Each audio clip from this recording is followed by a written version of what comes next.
Welcome to Wisdom of the Bible. Connect with God through our Bible stories. What if I told you that physical objects from the moment Jesus died still exist today, hidden in plain sight? Artifacts that were present at the cross, touched his body, and witnessed the resurrection 2,000 years ago.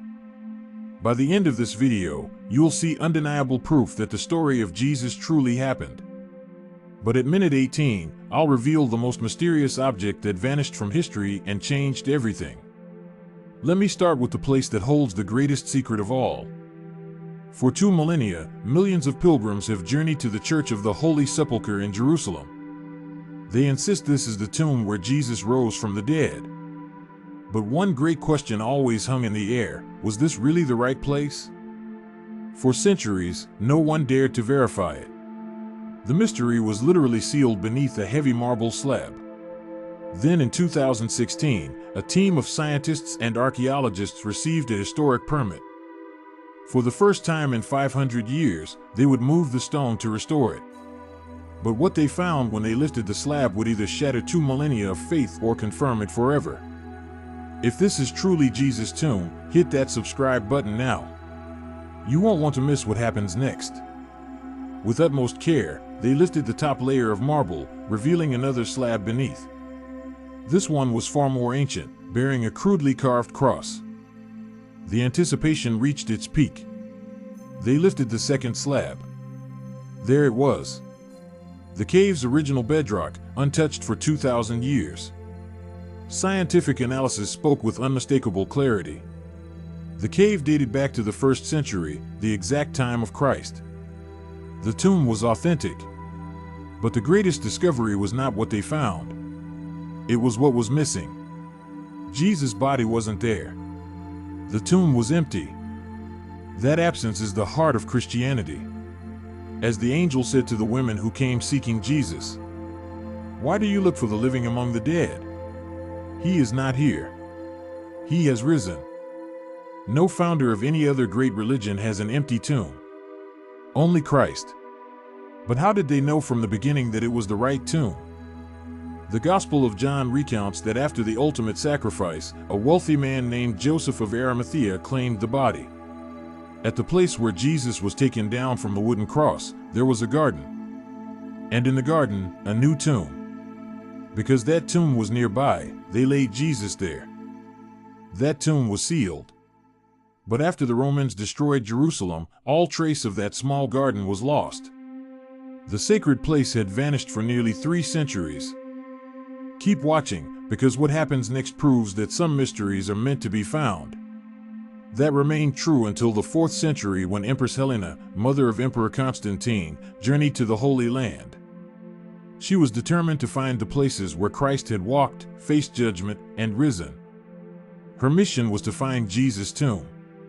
And she found it. Helena identified the exact site of Jesus' tomb, and her son ordered a basilica built to protect it. Since then, this basilica has survived everything: invasions, desecrations, devastating blazes, and earthquakes. Yet it still stands. Inside lies the heart of the faith, a small shrine called the Edicule. It shelters Christ's empty tomb and is divided into 2 chambers. The first is the Chapel of the Angel, where it's believed the women heard the announcement that changed the world. Do not be afraid. I know you are looking for Jesus who faced the cross. He is not here. He has risen. And the second room is the burial chamber. It holds the original stone slab where his body once lay. For centuries, that stone was covered in marble, hidden from everyone's view. But in 2016, when scientists removed the slab covering the tomb for restoration, something extraordinary happened. As they exposed the original stone where Christ's body had rested, witnesses say a soft, serene light emanated from it. A radiance no scientist could capture or explain. We're halfway through this incredible journey, and the most powerful revelations are still ahead. Today, the tomb is sealed once again for preservation. But millions of pilgrims still keep coming. They kneel, touch the stone, and pray, convinced they are at the very spot where death was defeated. Whoever steps into the Holy Sepulchre today feels they are in a singular place. The air smells of ancient incense, candles flicker in the dimness, and prayers in dozens of languages weave together. It isn't a museum or a monument. It's the place where history split in two. Here, death was conquered and hope was born, never to die again. This is the epicenter of Christianity, the holiest ground on earth. Which leads to a disconcerting question. If this is the heart of the faith, who holds its keys? The answer is surprising.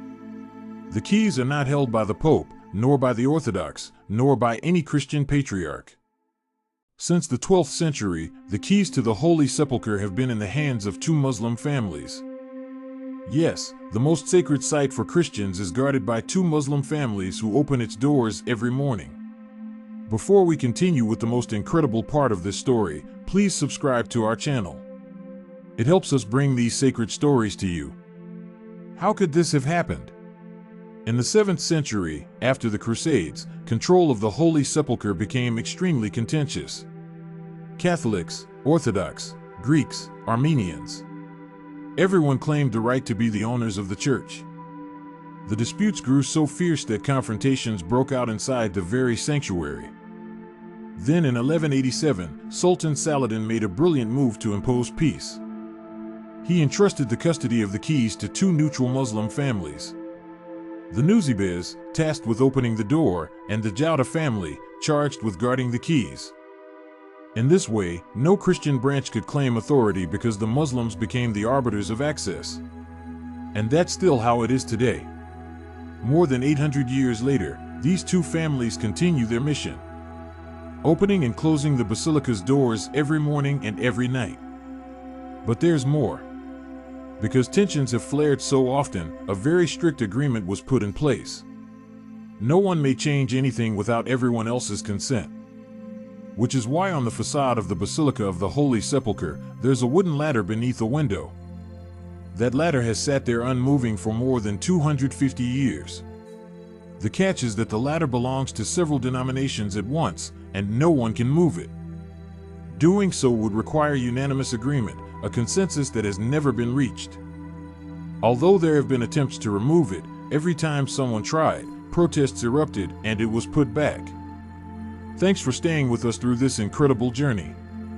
Don't forget to like this video and subscribe for more powerful biblical stories. Today, it's known as the immovable ladder, and it has become a symbol of the tensions among the Christian communities that share the Holy Sepulchre.